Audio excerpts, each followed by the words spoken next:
Assalamualaikum warahmatullahi wabarakatuh. Perkenalkan, nama saya Wardi. Saya mahasiswa dari Universitas Bayangkara Jakarta Raya. Saya semester 6. Saya di sini akan membawakan materi tentang komputer forensik. Apa komputer forensik itu?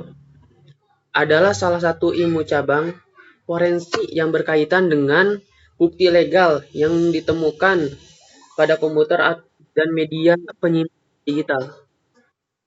Forensik komputer menjadi bidang ilmu baru yang menggabungkan dua keilmuan, yaitu ilmu hukum dan ilmu komputer. Nah, di sini teman-teman ada tujuannya juga kenapa komputer forensik itu dibuat atau nih.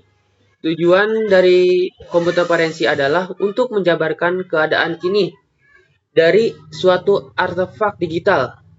Istilah artefak digital bisa mencakup sebuah sistem komputer, media penyimpanan seperti flash disk, hard disk, ataupun CD-ROM.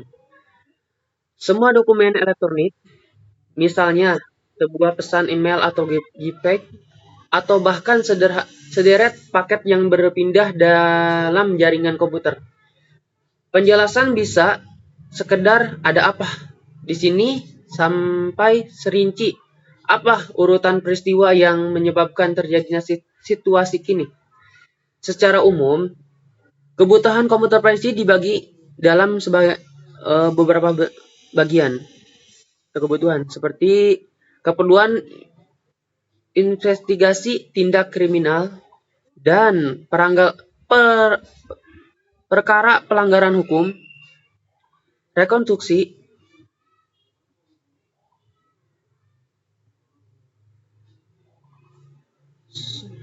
upaya-upaya pemulihan akibat kerusakan sistem, terus troubleshooting yang melibatkan hardware ataupun software, keperluan memahami sistem ataupun berbagai perangkat digital dengan lebih baik. Nah, itu tujuan dari komputer forensik. Nah, di sini ada kasus yang menggunakan komputer forensik. Apa itu kasus yang menggunakan komputer forensik? Di sini saya mengambil kasusnya itu tentang kasus Jessica pada tanggal 18 Oktober 2016. Di sini seorang ahli forensik dia menganalisa atau mencari bukti-bukti dari sebuah bukti rekaman CCTV maupun laptop terdakwa. Tahapan komputer forensik terbagi mendalam 4 bagian atau 4 tahap. Yang pertama, pengumpulan data. Pengumpulan data merupakan mengumpulkan suatu data-data yang kita akan analisa atau barang bukti. Gitu. Pemeliharaan. Di sini pemelihara itu memelihara dan menyiapkan bukti-bukti yang ada. Termasuk pada tahapan ini, melindungi bukti-bukti dari kerusakan, perubahan, dan penghilangan oleh pihak-pihak tertentu. Nah, tahapan ketiga itu analisis atau analisa. Melakukan analisa secara mendalam terhadap bukti-bukti yang ada.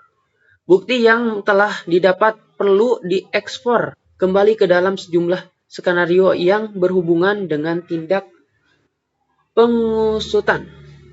Antara lain siapa yang telah melakukan kriminal itu dan yang terkait. Nah, yang keempat itu apa? Presentasi. Jadi kita dalam 3 tahap tadi itu barulah tahap keempat itu mempresentasikan hasil yang kita dapat atau menjanjikan. Apa sih yang disajikan dalam presentasi itu?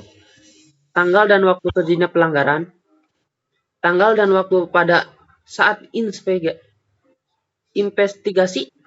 permasalahan yang terjadi, masalah berlaku analisa laporan, penemuan bukti yang berharga.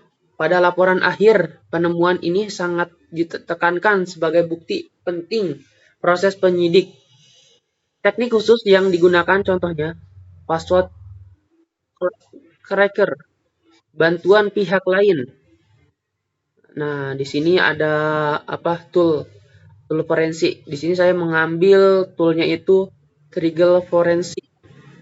Apa sih kelebihan penjelasan dari Trigger Forensik itu? Nah, ini. Penanganan awal barang bukti komputer di TKP.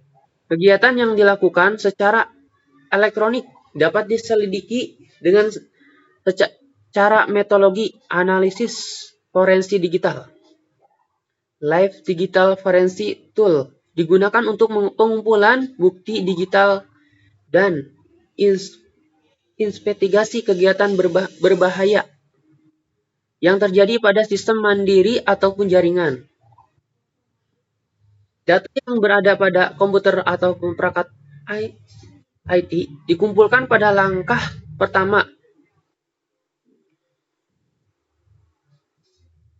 Langkah pertama, data yang dikumpulkan mungkin dalam bentuk pesan, logo, ataupun email, dan lain-lainnya. Kemudian logo analisis hasil identifikasi bagian dari sistem yang terinfeksi oleh malware ataupun cyber attack. Setelah itu, bit-bit analisis isi memori dilakukan dengan metode hardware dan software. Suatu identifikasi sistem hardware yang menginventarisasi driver dan menyimpan ke dalam memori, yang biasanya mengubah keadaan dari konten dan memori. Selanjutnya, analisis memori dapat dilakukan dengan menggunakan metode software. Nah, di sini juga udah termasuk legalitas dari Indonesia, legalitas forensik.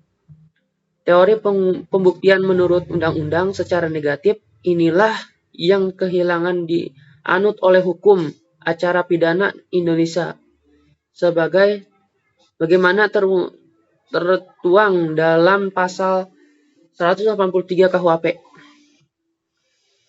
Dan untuk mengetahui lebih jauh tentang dua alat bukti yang sama, mari kita lihat bunyi pasal 184 ayat 1 KUHP.